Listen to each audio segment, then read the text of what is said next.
I'm Jonathan. I'm Sarah. And we are the DeNeals.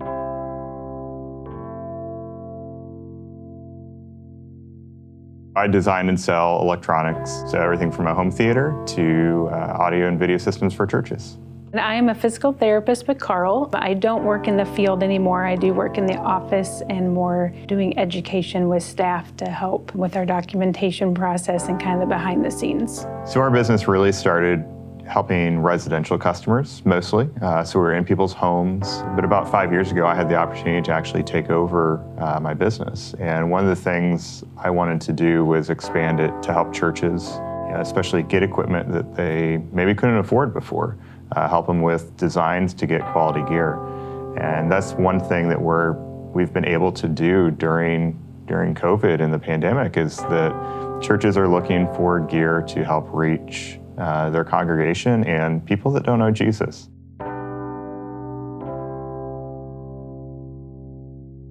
So I grew up in the church, came to faith, I think I was in sixth grade. I always kind of knew about Jesus and learned about Jesus through a youth conference for middle schoolers. I heard a presenter talk about Jesus and talk about hell. And that was kind of my first realization that I wanted to be saved. No, I would say the rest of my faith walk, especially during high school, I kind of waned a little bit from the faith. I kind of led double life, I guess. I was a good church kid, but I had some other friends that weren't so churchy and it kind of pulled me away a little bit. But after high school, I decided to go to a Christian college and there really kind of made the Christian faith my own for the first time. So my experience with church is pretty similar to Jonathan's. I grew up in the church. Similar story too about how I actually decided to accept Jesus and to be baptized was when I was in the 7th grade and went to a conference as well. Had the kind of fire and brimstone talk that honestly at the time just scared me more than anything else, probably when I look back. But it is what made me decide, I need to take this a little bit more seriously. I think it was also when I went to college though that it was, I was on my own and really had to make it my own, had to get myself up on Sunday morning. And I think that's probably when I realized it really was a priority to me and not just what I did.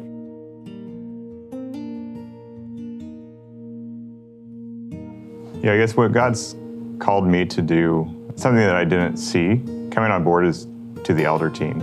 My first thought when I was asked was, I'm way too young for this. That's supposed to be for the older guys. But apparently, some other people had some ideas and started coming to the elder on-ramps, learning some more. And then really right about a year ago now, started attending some of the elder meetings. And that's really my next step of faith is being able to be a leader here at First and help through, especially this amazing year of challenge and leading the church in a direction that Jesus would have us to be, and making sure we're staying the course and staying on track. And I'm excited to do that. I would say for me, my focus, at least right now, with where God is working, where He's leading us, is for me as a mother, the challenges that presents. Our kids are both adopted, which brings a unique set of just parenting challenges, I would say.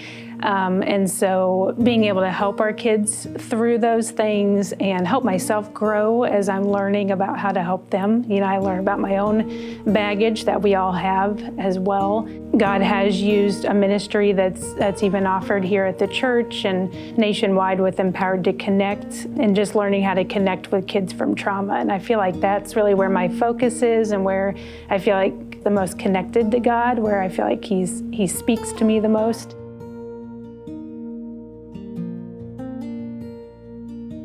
I think it's God's heart. We're called to do things that touched God or touched Jesus when He was on earth, helping kids in need, people who are vulnerable.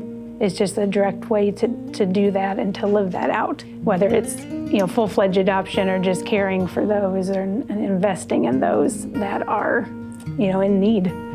And the way that we're changed through those experiences as well. It's kind of like anything we do to help someone else. We're often blessed in our own ways too.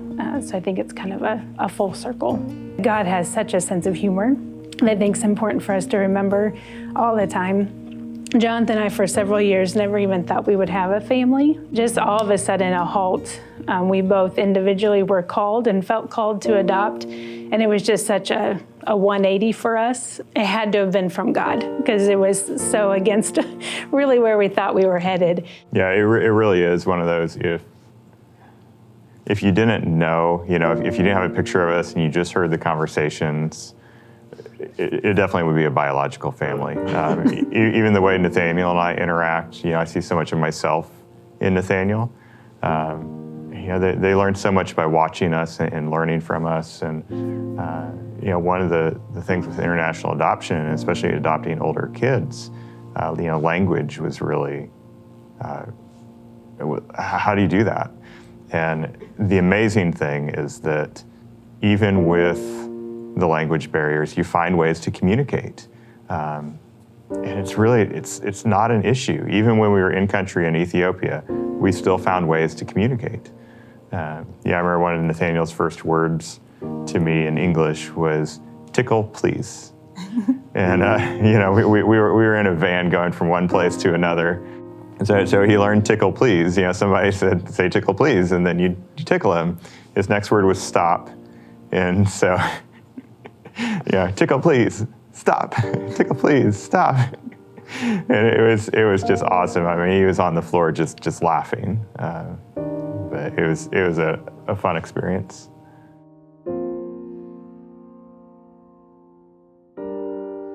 So we had somebody talk to us about adopting an older kids and what that was like, and because we thought we were going to adopt infants and grow them up from a baby. And by the time we changed our age request, literally it was the next day. The next day we got matched with Annalise. When we went from an infant to being willing to be open to a 5-year-old. And it was just an amazing experience. We were just fast-tracked, and I think God was probably just laughing, saying, "Well, I've had this girl here waiting for you. What took you so long to change your age?" Really, so tell people that are considering adoption, there's lots of kids out there. If you're considering adoption, consider an older kid.